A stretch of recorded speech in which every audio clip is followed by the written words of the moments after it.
passer à côté de Jésus sans que rien ne se passe, ou les gens ne peuvent plus passer à côté de nous sans que Jésus soit manifesté.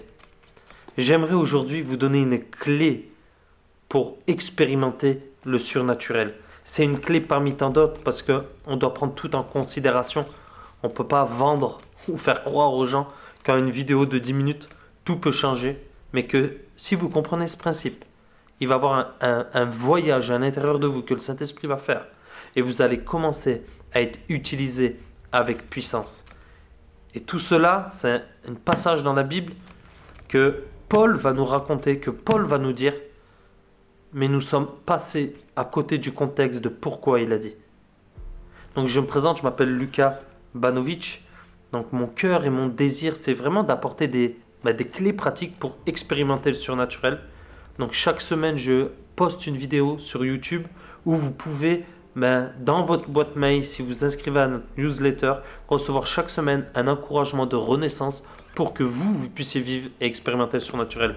Vrai qu'aussi on a des outils, on a mis à disposition des formations gratuites pour que vous puissiez entendre la voix de Dieu, obéir à Jésus, voir des malades guéris et faire l'œuvre du chrétien normal, du chrétien béton que nous devons tous censés être. Donc aujourd'hui, j'aimerais parler de cette fameuse citation que nous connaissons. Mais, cette citation, nous l'avons oublié de le mettre dans le contexte de pourquoi elle nous a été dite. Pourquoi Paul va nous prescrire cela.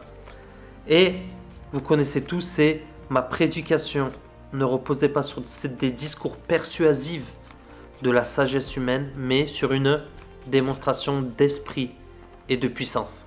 Alors voilà ce qui dit en vrai le passage entier et le contexte qui est pour moi, quand je l'ai appris, je l'ai entendu, qui vient pas de moi, je l'ai entendu et quand j'ai appris cela, j'ai dit waouh, moi qui cite tellement ce passage, j'ai été passé à côté de cela.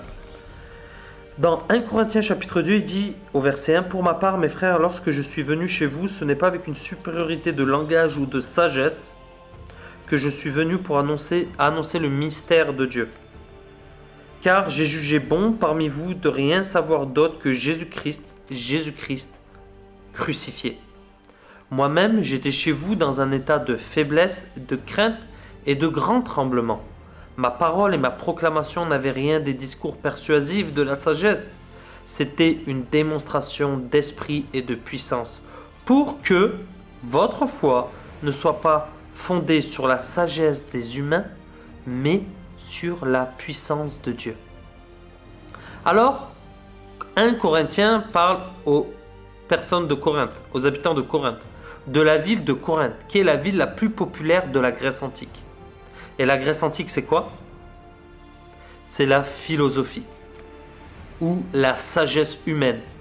Mes amis, en Europe, nous sommes dans cette culture-là où la raison, la sagesse, la philosophie prend plus de place que la puissance de Dieu. Et inconsciemment, l'Église a été affectée par la culture et la mentalité grecque. La mentalité grecque par rapport à la mentalité biblique, hébraïque, la pensée biblique dans laquelle Jésus nous parle, ou même l'apôtre et les apôtres nous parlent, est différente que la culture grecque ou culture européenne. Pour info, ou pour donner une petite clé de ce que j'ai compris, ce que j'ai appris à travers la parole, c'est que un enseignant dans notre culture à nous est quelqu'un qui donne de l'information. D'ailleurs, les enseignants, les bons enseignants qui nous enseignent sont rarement dotés d'un don de puissance ou d'une démonstration de puissance. Pourquoi? Parce que pour nous, l'enseignant doit nous donner une information. Alors que l'enseignant dans la pensée biblique, on le voit avec Jésus, il était stupéfait et frappé par son enseignement parce qu'il enseignait avec autorité. Et dans la pensée hébraïque, l'enseignant, le véritable enseignant, en fait, démontre la puissance de Dieu. Et ça va être une clé vraiment importante parce que dans notre culture, dans la mentalité grecque dans laquelle nous vivons, l'enseignant donne de l'information. Dans la culture biblique, ce n'est pas de l'information, mais de la formation. La parole, le poids de sa parole vient transformer. C'est pour ça que quand l'apôtre Paul parle qu'il n'est venu et n'a parlé et n'a obtenu aucun discours que Jésus-Christ crucifié, c'est parce que il était dans une culture et avec des personnes qui étaient influencées par une mentalité par laquelle lui n'était pas éduqué. Et en fait, quand il arrive, il dit afin que votre foi ne soit pas fondée sur la sagesse des humains, c'est parce que dans Corinthe, l'influence et de la pensée grecque en fait avait un poids et un impact. Et aujourd'hui, c'est beaucoup ce que nous voyons.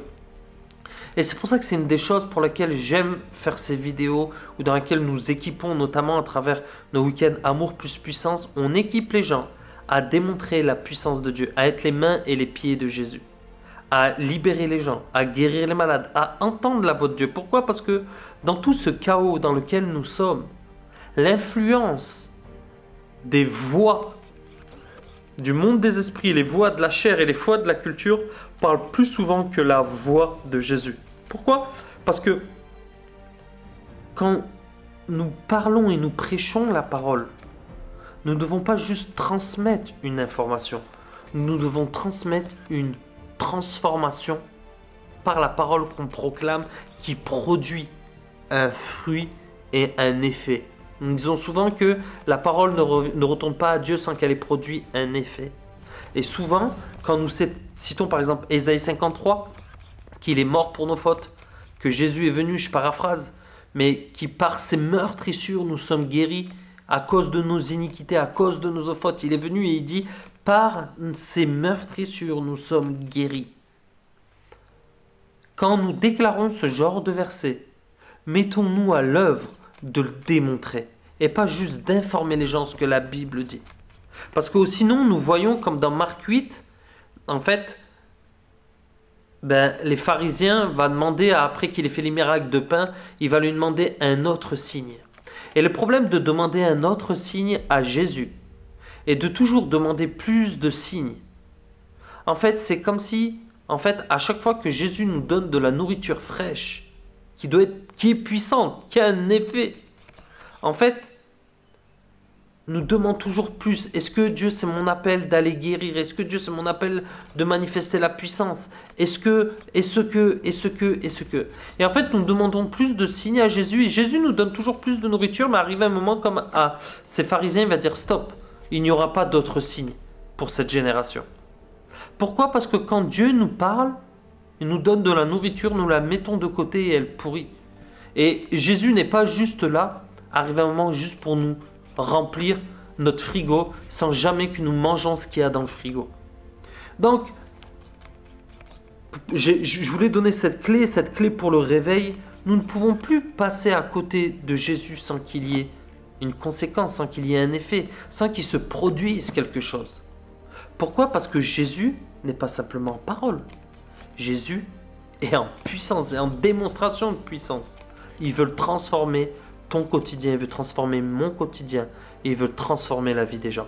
Donc j'espère que ça vous encourage. N'hésitez pas à aller si vous avez besoin de plus d'informations afin que vous utilisez cette information pour que ça soit une formation et que vous puissiez toucher les gens sur lucavanovic.com où il y a des formations gratuites pour vous aider à vivre cette vie, à vivre la vie réelle du royaume. Soyez bénis.